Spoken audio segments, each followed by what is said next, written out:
नमस्ते आप सभी को। मैं बिजू हूँ, प्रोग्राम मैनेजर आज चाइल्ड डेवलपमेंट सेंटर।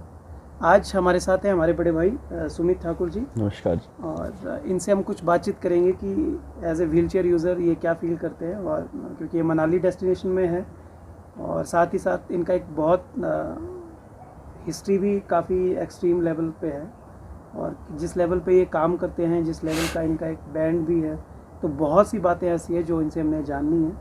तो आइए सुमित भाई की तरफ बढ़ते हैं। सुमित भाई, पहले आप प्लीज़ बताएं आपका इंट्रोडक्शन। हेलो, हाँ नमस्कार दोस्तों, मेरा नाम सुमित है और मैं ओल्ड मनाली का रहने वाला हूँ। तो मेरी इंजरी को आज 11 साल हो गए। मेरी इंजरी हुई थी आज से 11 साल पहले 2010 में, 13 जुलाई 2010। और काफ़ी मुश्किल भरा सफ़र था। स्टार्टिंग के जो 1-2 साल थे उसमें खुद को एक्सेप्ट करना बहुत मुश्किल था।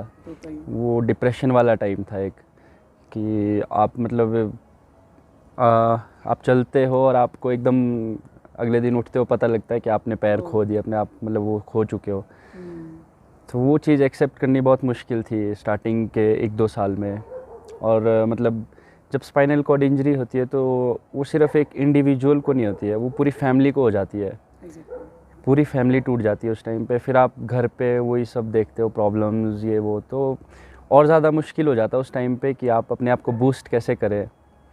लेकिन उस टाइम पे उतना अच्छा यही होगा कि आप जितनी जल्दी खुद को एक्सेप्ट करोगे उस चीज़ पे कि अब जो है जैसा है वैसा ही है, किस्मत को कुछ और मंजूर होता है ना, तब आप उसी तरफ हो जाते हो धीरे धीरे। पहले क्या हुआ कि मेरे को गिटार सीखने का शौक़ भी मेरे फिजियोथेरेपिस्ट से ही आया।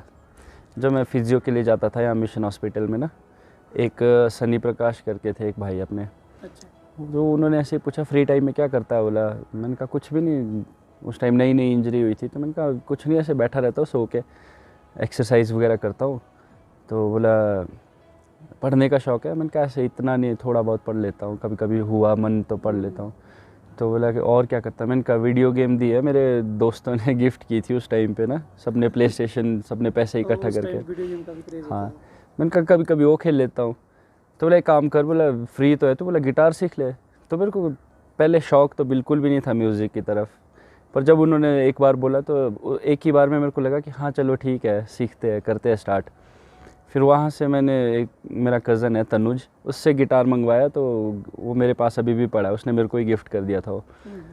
वहाँ से स्टार्ट किया और एक बन रहा था धीरे धीरे। तो मतलब मैं बहुत जल्दी ग्रो किया म्यूज़िक में उस टाइम पे, सीखने का शौक़ भी था। लेकिन उस टाइम पे क्या हुआ कि मेरे को गांव में ना दोस्तों के कैफ़ेज़ वगैरह थे, ये लोग बुलाते थे, तो आवाज़ बिल्कुल अच्छी नहीं थी उस टाइम पे। तब जाके शौक़ आया कि थोड़ा वोकल की तरफ भी ध्यान दिया जाए। अच्छा। उस टाइम फिर तब सीखना स्टार्ट किया, नहीं तो मतलब गिटार, मेरे को शौक़ गिटार की तरफ ही हुआ था। उस टाइम फिर बैंड भी नहीं बना था हमारे पास, वोकलिस्ट भी नहीं था, तो तब मैंने सीखना स्टार्ट किया था कि मैं वोकल भी करूँगा।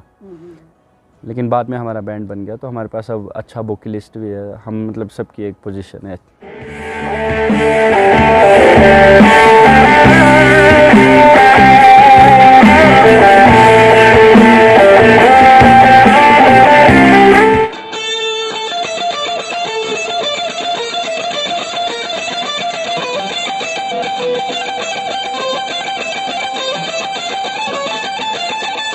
इस बेढंगी दुनिया के संगी हम न होते यारा, अपनी तो यारी अतरंगी है रे।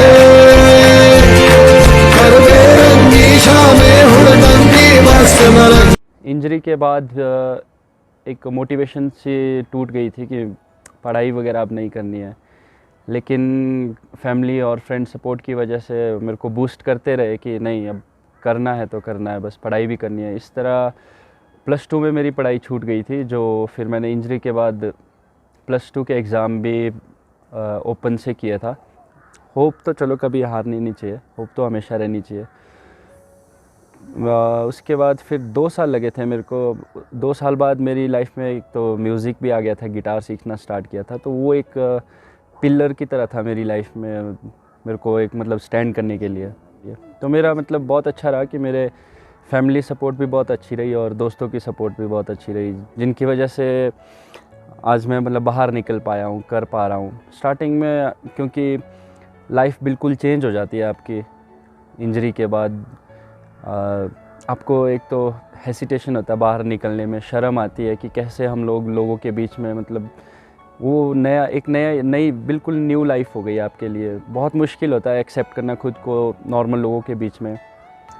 और यहाँ पे इतनी अवेयरनेस भी नहीं है। मैंने देखा यहाँ पे लोग स्टेयर करते हैं थोड़ा, मतलब कि अरे ये कौन है, मतलब अलग नज़र से देखते हैं।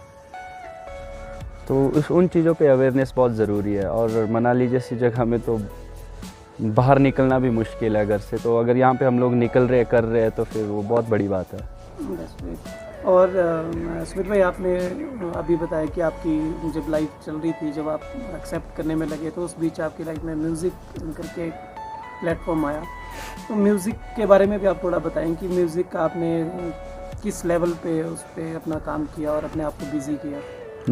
स्टार्टिंग में जब मैंने गिटार सीखना स्टार्ट किया था, तो उस टाइम पे एक दो दोस्त थे मेरे, वो भी मतलब सीख रहे थे उस टाइम पे, तो उन्होंने सिखाया। स्टार्टिंग में एक दो बार आए, उसके बाद आजकल देखो आपको पता ही है कि मतलब टेक्नोलॉजी का ज़माना, तो यूट्यूब वगैरह से मतलब काफ़ी मदद मिली उस टाइम सीखने में। मेरा ये मानना है कि मेरे को मतलब म्यूज़िक की वजह से बहुत कुछ मिला, एक रास्ता खुल गया मेरे लिए। तो कभी ये सोचने का टाइम ही नहीं मिला कि मेरी लाइफ ऐसी क्यों है, क्या हो गया मेरे साथ। तो मेरे को मतलब अगर मैंने कुछ गेन किया खुद में, एक मतलब कोई डेवलप किया कुछ टैलेंट, तो उस वजह से मेरे को वो एक रास्ता खुलता गया। अगर मैं घर पे बैठा रहता तो शायद वो रास्ता नहीं खुलता कभी। एक जनरल आपसे ये भी जानना चाहते हैं कि क्योंकि आपके जैसे बहुत हैं कुल्लू में भी, तो कुछ तो ऐसे हैं जैसे जिनको कोई दूसरा साथ में डायग्नोस चल रहा है, लेकिन जो इस लेवल पे है, जिनके हाथ चलते हैं, तो व्हील चेयर को यूज़ करना ये कितना आपको लगता है, ये कितना अप्रोप्रिएट है इस डे? जिनके तो हाथों में पावर है वो तो चलो यहाँ पे थोड़ा मुश्किल है, क्योंकि हिली एरिया, तो आपको हर जगह पे हल्की सी चढ़ाई मिलेगी। तो जिनके हाथों में थोड़ी बहुत पावर है वो तो कर लेते हैं। अब जैसे कोई क्वाड्री है वो तो नहीं कर पाएगा, उनको तो अटेंडेंट चाहिए। वो तो चलो सिटी में भी, लेकिन प्लेन एरिया में वो खुद से कर लेते हैं थोड़ा बहुत। तो यहाँ पे बहुत मुश्किल है, लेकिन अगर एक्सेसिबिलिटी होगी तो सब मतलब पैरा लोग तो सब कर सकते हैं। As a wheelchair user मेरे को ये लगता है कि मनाली में एक्सेसिबिलिटी हमारी ज़ीरो है अभी। तो हम लोग घर से बाहर तो निकलने के बारे में सोचते हैं तो बहुत मुश्किल होता है उस टाइम पे, कि हमें 2-4 दोस्त तो साथ में चाहिए, क्योंकि हमें हर जगह पे स्टेयर्स मिलेगी या तो नालियाँ मिलेगी जो हम जंप करके तो जा नहीं सकते। तो as a wheelchair person बहुत मुश्किल है यहाँ पे हमारे लिए। तो एक हमारे बिजू भाई है, इनके थ्रू हम लोग अभी कर रहे हैं कुछ स्टार्ट। इस माध्यम से चलो हम लोग अगर कर पाते हैं कि मनाली में हम कुछ % भी अगर एक्सेसिबल बना पाए तो बहुत बड़ी बात होगी हमारे लिए।